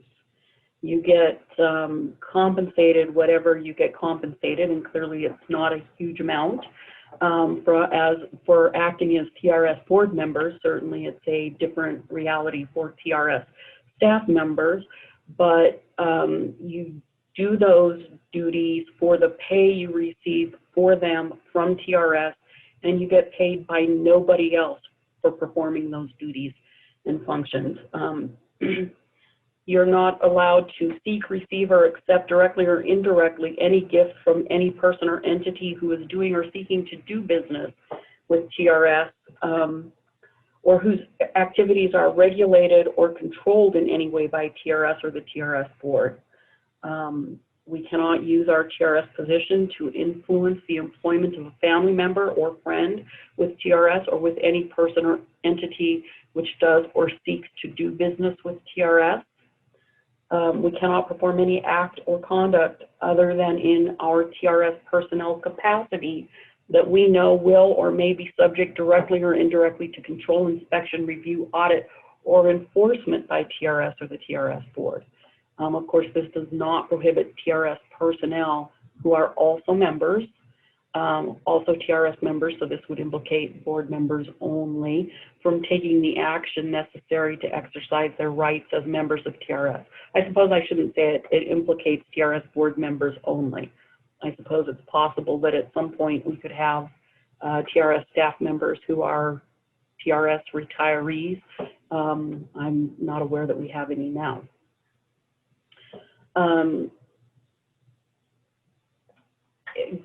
Based on the first business item on the agenda this morning, you're all very aware of this, that you may not participate in ex parte communications with TRS personnel, with other TRS personnel, with any party to a contested case, with a hearing examiner, a court, or any other person with whom ex parte communications are prohibited regarding the merits, facts, or law pertaining to the contested case. Now, of course, that prohibition applies to TRS staff as well. So you as a quasi-judicial board in an administrative proceeding, and me as legal counsel for the retirement system, or Sean as executive director for TRS, or any of our staff members who might have knowledge of facts or have an opinion on the merits of a member claim or that sort of thing, while those contested cases, while those administrative actions are ongoing, there has to be a strict separation of communications regarding those things. You make your decision based on the record in front of you, not based on direct communications with other TRS staff members. Item I here, item J is also more broadly described in our policy on board communications for your purposes. Of course, this applies to TRS members as well, but TRS personnel are not allowed to make statements to the media, state administrators, legislators, legislative staff, members of the public, others, or other individuals or entities where that communication purports to represent TRS's position or policy on a matter before the board has formally adopted a policy or position on the matter or subject.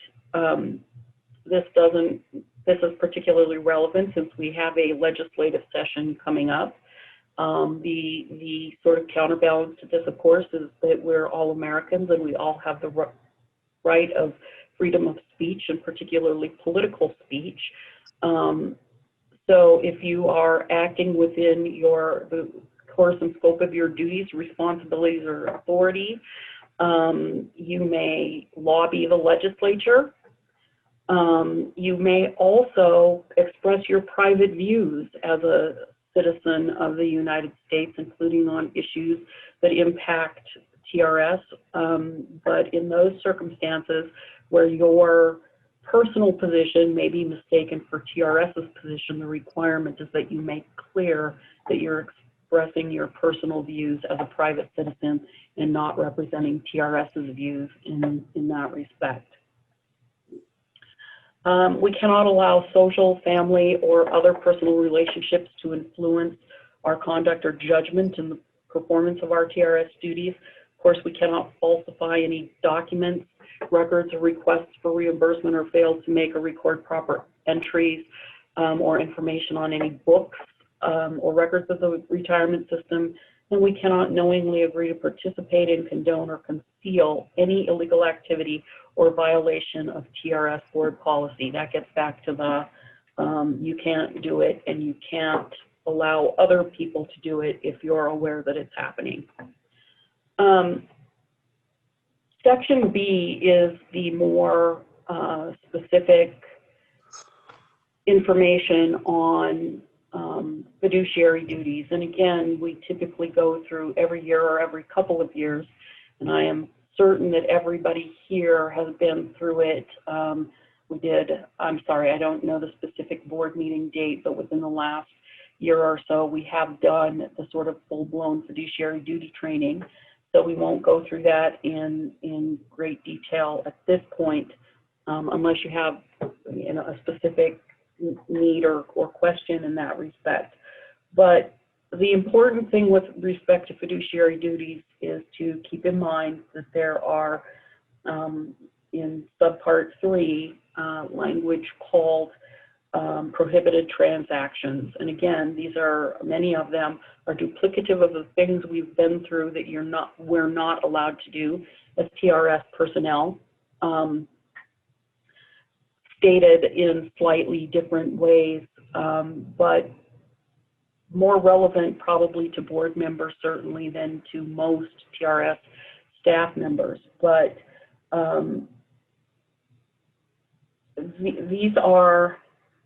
these prohibitions come from sort of the common law of trust, and more expressly to these kinds of prohibitions. Specific prohibitions are laid out in ERISA. Now I know related to the fiduciary duties of retirement system administrators, trustees, who are governed by ERISA.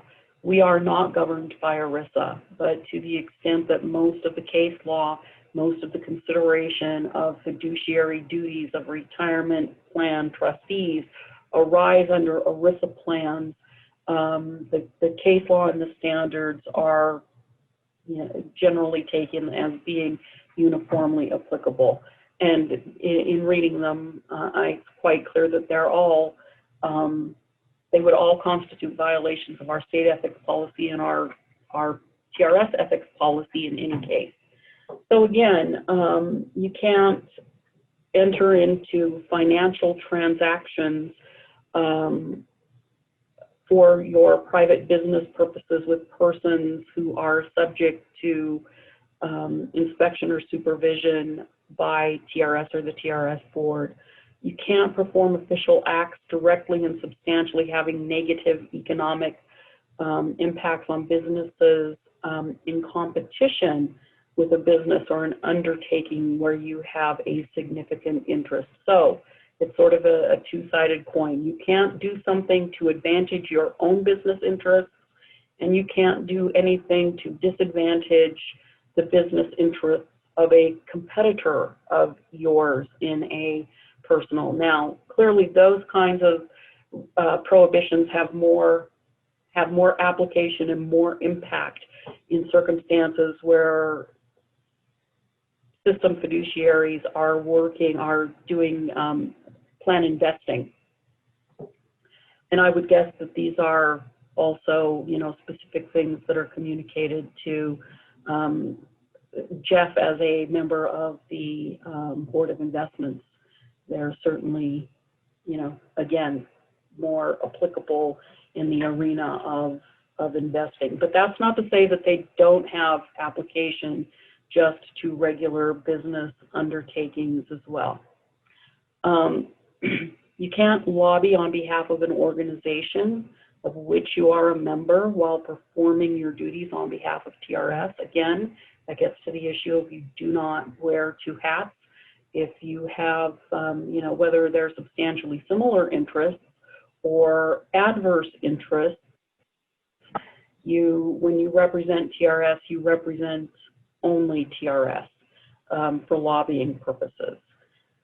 You can't have a private interest in any contract made by TRS. TRS does not have a lot of contract business providers. For the most part, the ones that have substantial money interests attached to them, you are aware of because you authorize the renewal of those contracts on a periodic basis. If there are other business interests, and I will be perfectly honest, we may enter into an agreement with a contractor where we have no idea that one of you would have a business interest. That's why you're obligated to tell us if you have a business interest in any business enterprise or individual who contracts to provide services to TRS. Within 12 months following your voluntary termination of employment, and be clear that as TRS board members, while you probably don't consider yourself TRS employees in the typical sense, you are TRS employees under state law.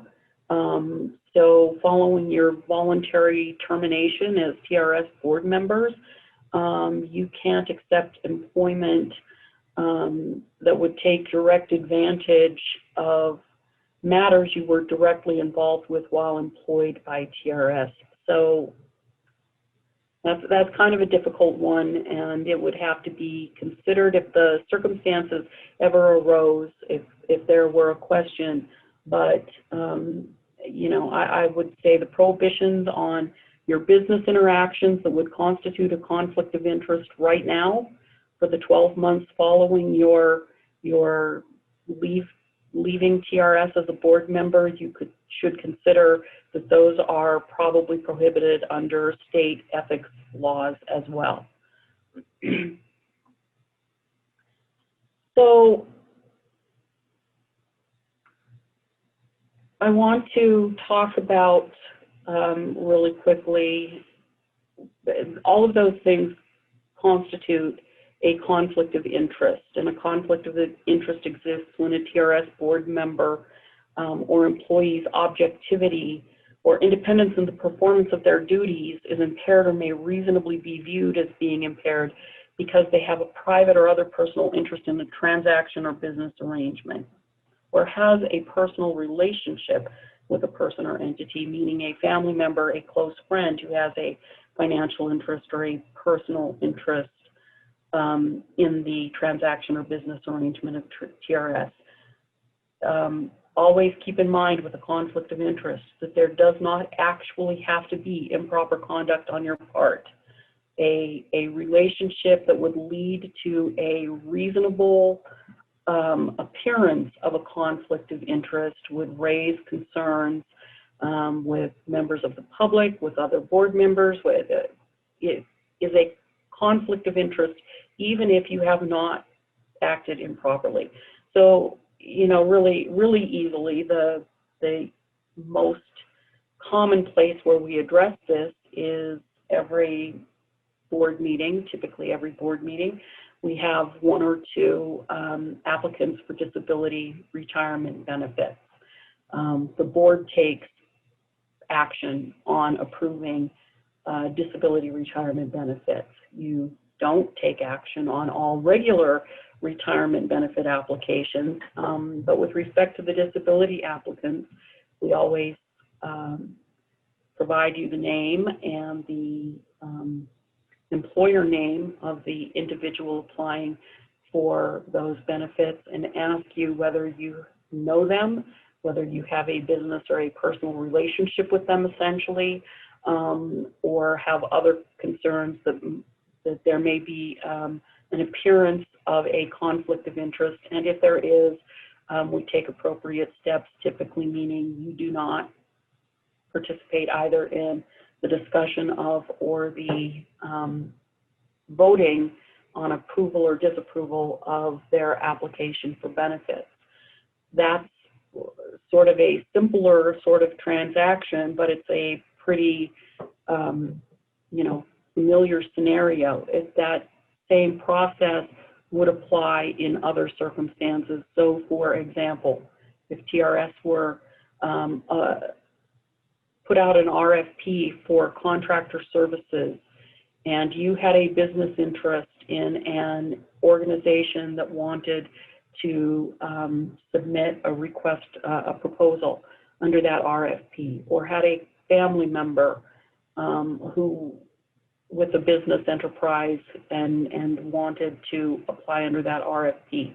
Those are the kinds of circumstances where that needs to be brought to the attention of the board in general. It needs to be brought to Sean's attention and my attention, and we need to figure out whether that is a real conflict of interest, whether it is an appearance of a conflict of interest, both would be a conflict of interest, and then how to alleviate that conflict of interest.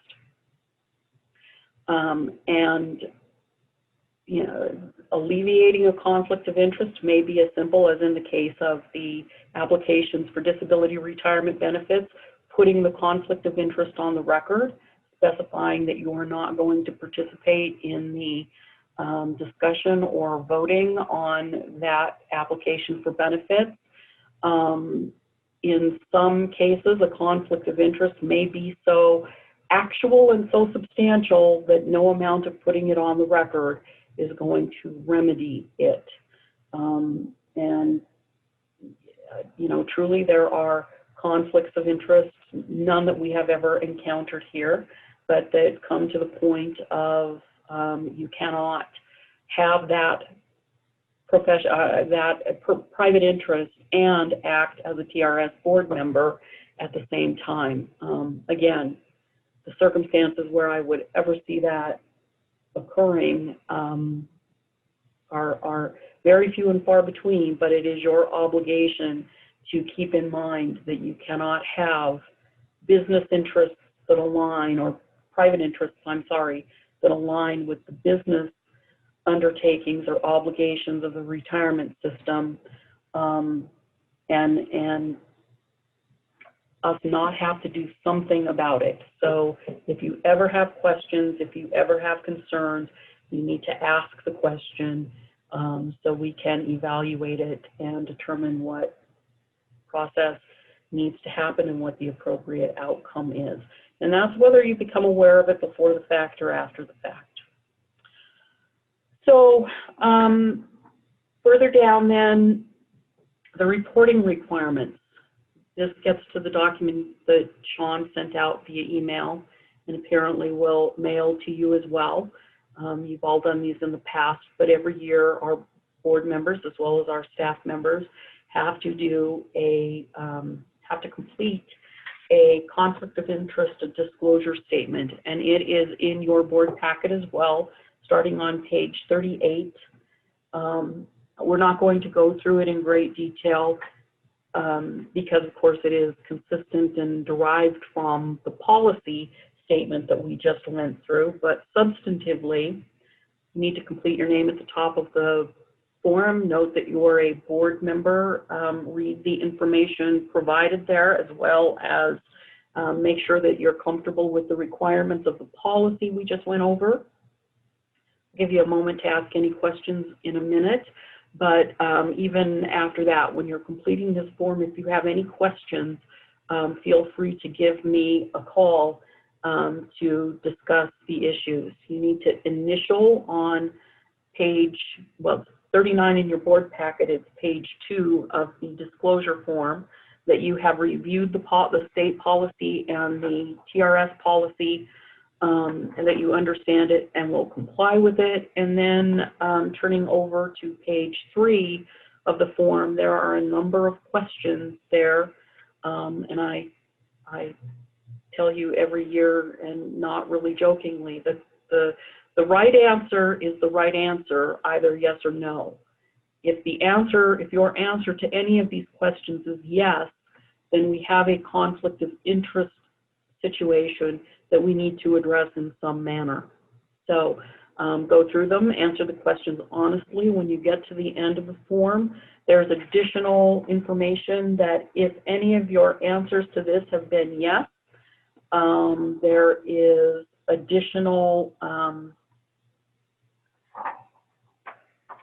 sorry, somehow or other, I have lost a page. Do you all have page 4 of the form in your packets? It's on the okay. screen, Denise. There it is. Yeah. All right, there you go. Then it's in your packets. Okay. So if you've answered yes to any of the foregoing questions, then you'd have to provide on a separate sheet of paper, detailed explanation of your answer, including responding to each of those items. You have to tell us who the nature of the private interest, the holder of the private interest, that sort of thing. And then we will address that and again, determine what the appropriate response is. For example, internally, and of course, leaving the TRS board is not typically going to be the right answer. With respect to staff members internally, we have a number of staff members who have family members who are TRS members or TRS retirees. The obligation there is that they not process requests or inquiries from those people personally, that they not, for example, one of our benefit specialists would not process the benefit application, the retirement application of a family member. It would be given to, a different benefit specialist would do that. We have other, safeguards internally where processing of benefits is reviewed by multiple people. So if somebody has to load to payroll the benefit payable to a family member, somebody else is overlooking or overseeing that, signing off on the payroll process. And so, typically safeguards can be put in place to prevent a potential conflict of interest from being an actual conflict of interest. And again, those kinds of things are looked at by legislative audit in their processes as well. So in terms of internal control measures. So go ahead. Somebody was, I'm sorry. I will go ahead and let anybody ask any questions that they have right now on conflict of interest, the ethics policy. Again, we will mail the forms out to you, or you can print them from the email Sean sent. I would say anytime within the next 30 days, if you get those completed and sent back, will be perfectly fine. Hey, Denise, this is Dan Trost. I have 2 quick questions. One of them I think is kind of a silly question, but I'm going to ask it anyways. The first one is, does it need to be a wet signature, or can I print this out, sign it, and scan it back to Sean? You can, Montana law accepts facsimile signatures. You can go ahead and print it, sign it, scan it back to Sean. Yeah, we will take that. Okay, I already printed it, Sean, so don't worry about mailing to me unless you already did. I'll get it back via email. Okay. The second question, if any of us own stock in companies that do business with TRS, and it just occurred to me while you were talking, I guess I'm a 1/1,000,000th owner of IBM, and I know that we do some work with IBM.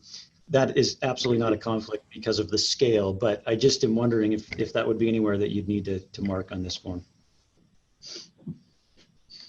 I think to be perfectly safe, you could, indicate that you are a stockholder in IBM, but yes, you have absolutely no control over, you don't make the contract selections for the services that we procure from, IBM as far as software, whatever is concerned. It's not going to be an actual conflict of interest. Disclosing it should not be problematic, but yeah, it's not going to be a problem. You know, in the interest of full disclosure, I would go ahead and write it down, but it's, you know, not a problem. Okay, thanks.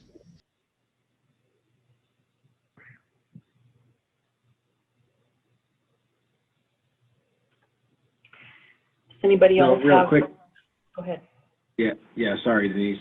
So the copies of the forms along with a self-addressed envelope did go out in the mail this morning, so you'll all be receiving them. That's already been picked up. If you happen to print it and scan it and send it back to me, then you can just disregard those once you're receiving them in the mail, okay? And then I guess I would like to follow up, if I may, because we all as staff sign this same thing. I'd like to follow up on Dan Trost's question. I mean, yes, that would be the safest, but is that really even necessary, Denise? Because if we own a mutual fund or anything else, I mean, they're going to have all kinds of companies. We're not required to go research every stock we own. Right. I mean, to the extent, Sean, that you own them as part of a, you know, a mutual fund or something like that, you don't even have any control typically over what stocks are held by those funds. So I can do some more research to find out whether that's even anything that should be disclosed, but it's certainly not an actual conflict of interest that's going to require anything other than disclosure, because once again, you know, you're divorced from any decisions we make about contracting services, et cetera. And, you know, frankly, you're none of you are going to own enough stock, I'm guessing, I'm merely guessing, that our contract, any contract we enter into as far as TRS is concerned, is going to have any impact on the value of that stock to you. So I will do some. This is Dan Kane. Go ahead. Daniel, I think you know this already, but I think you're so far removed from this. It's kind of like owning McDonald's and saying it might be a conflict because some of the TRS board members eat there for lunch. Even though you own the stock individually, I think you're so far removed as not to worry. On the other hand, the technical issues that I had with Zoom this morning make me consider selling my Zoom stock, and I'm wondering if maybe that's insider trading.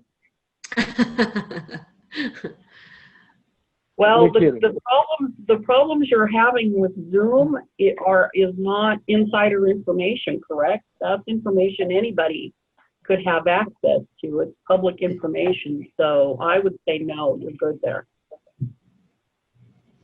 Okay, fair enough.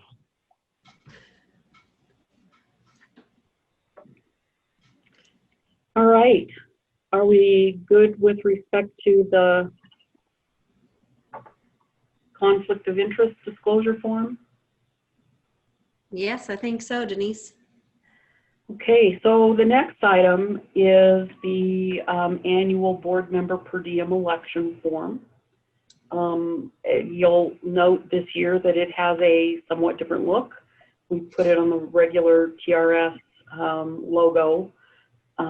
We've modified the internal content, not substantively, but just to make it a little shorter, a little more concise. So some of the explanation about the legal reasons why certain things are not duplicate payments for the same service have been taken out, but you know, the information contained in here is correct. So this really applies to anybody who is employed as a TRS board member and at the same time in another public employment capacity, meaning clearly for those of you who are also employed by a school district, that those two things occur. Now, other than those of you who would be employed by school districts, I'm not aware that any of you are actually employed by another public employer. But if you are, you have to be concerned as well. If you are not employed by another public employer, you simply mark the first line on the disclosure statement, print your name, sign your name at the bottom. We've changed the form as well to you provide only the last 4 digits of your social security number and you date it. And just so you know, these forms are TRS internal forms. Unless there becomes an issue, unless the auditor's request, unless the Commissioner of Political Practices requests, clarification that you're not receiving duplicate public payments, these forms don't go anywhere else. They're warehoused here with TRS and maintained as our records, just so we're clear on that. Now, where TRS is concerned, you receive potentially a couple of payments. You receive $50 preparation fee for every board meeting that you attend. You are expected, legally it's anticipated that you perform your TRS board meeting preparation during your not regular business hours with your other public employer. So that is not duplicate, that's not potentially duplicate compensation. You also receive from TRS a $50 per diem for each day that you spend any time attending a TRS board meeting like you are right now, and reimbursement of any travel costs associated with your attendance of a TRS meeting. The reimbursement for travel costs is reimbursement, also legally speaking, not duplicate payment for any time that you spend in service to TRS. So what is at issue is that $50 per diem payment for the time you spend performing your duties and functions as a TRS board member. So you have a couple of options.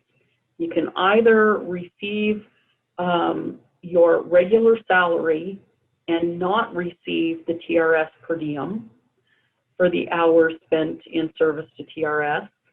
And those are arrangements that, or you can receive the per diem for TRS and forego your regular salary during the same period of time. Which of those you decide to do typically is up to you and your other public employer, your non-TRS public employer. Keep in mind, if you receive payment for the same period of service from your other employer, receive compensation for the use of leave time, annual leave, personal day, whatever the case may be, so that you're taking leave time to attend the TRS meeting, that is also legally not duplicate payment for the same period of service. So you can receive payment from your regular employer in the form of leave time pay, and that's not at issue. It's only if you're receiving regular pay and the TRS per diem for the same period of time that you have a duplicate payment issue. So you have to give up one or the other. And if you give up one or the other, there is no duplicate payment, no problem, and no requirement for a periodic report to the Commissioner for Political Practices. If you receive duplicate payment, you have to repay your employer essentially for the duplicate payment. So you would have to reimburse your employer for the salary paid to you, or have it reduced by the amount of the per diem paid by TRS. And if that's the choice you make, then a periodic report, an annual or periodic report, would be required to be filed with the Commissioner of Political Practices. So I have not ever seen a TRS board member choose that as the option. I think that we only have, maybe do we only have one board member right now who is, Janice and Scott are retired, correct? Jeff is not employed by a school district, I believe. So Carrie, you may be the only one. Yeah. Who needs to make the decision at this point. Mm-hmm. So any questions about how the lines are drawn and how you comply with the law without having to report to the Commissioner on Political Practice? So again, those forms were mailed to you and emailed this morning. Complete that and get it back to me. Those of you who are not employed in other public employment need to report that as well. So everybody needs to complete the form, even though it's not strictly speaking applicable in substance to all of you. Okay? Unless there are questions, I think that's it. Thank you, Denise. All right. We're on to the applications and benefits adjustments. Madam Chair, members of the board, this is Tammy. In front of you is the information of the benefits that were processed in the month of October. As you can see, there's 25 applications that were processed that consist of school district and university systems, both regular and early and disability retirement. So the fall is our slower time of the year, but again, still 25 applications in the month of October, and I would be happy to answer any questions. Thank you. So, Madam Chair, members of the board, those are the 2 pages that are removed from this public packet just because it has our members' names on it and some financial information. So those pages were included in your original packet I sent out to you, electronic packet. They are omitted in this public packet.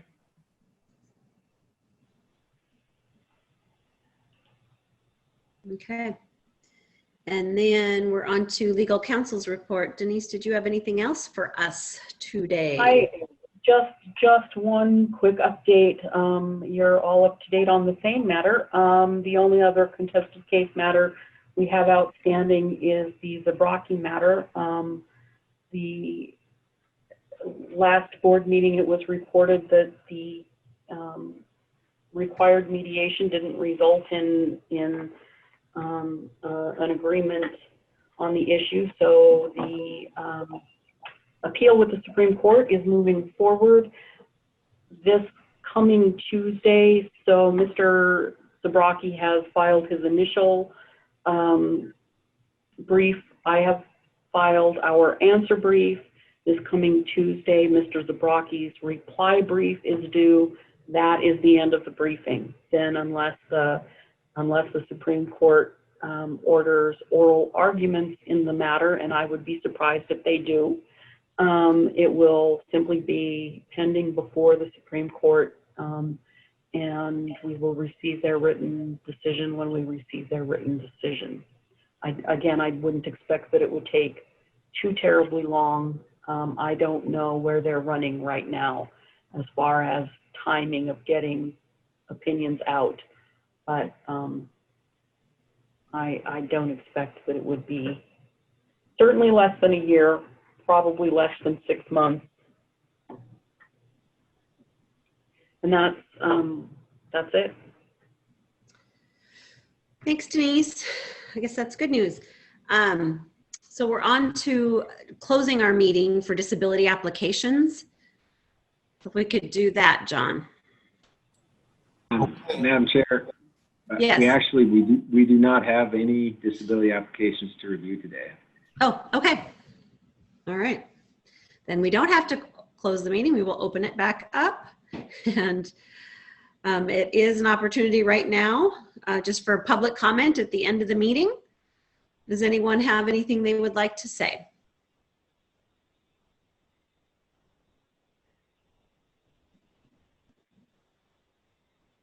Madam Chair? Yes. This is Diane Fladmo. Am I echoing or am I okay? You sound great. Okay, great. That could be hyperbole, but thank you. I just wanted to let you know it's been my pleasure to sit in and watch the work of this board for so many years. It is an honor that I've really enjoyed. And although I'm leaving my position and turning it over to some very strong hands, Sarah Piper, I will continue to watch closely and cheer and advocate for you. And thanks to your graciousness and all that you've done to help keep me informed. It's just been a privilege. So thank you. Thank you for all the work you do on behalf of all teachers in the state of Montana, and for the help you've given us and the support and just the cooperation along the way. You're welcome, and I was delighted to be a part of it. Thank you. Anything else for the good of the whole here?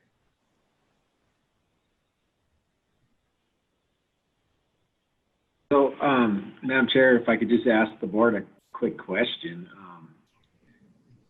This is, I think, only our second, maybe it's our third. I can't remember if we were remote in August or not. I know we were remote in May. We were in person in October. This one obviously was fully remote. If we find ourselves in the same position in February, does this format work okay? With, you know, the board packet being on the screen and scrolling through it? It worked well for me. I think it was great, John. Thank you. Certainly better than some I've been on, so if we have to do it, this is fine. I would agree with that.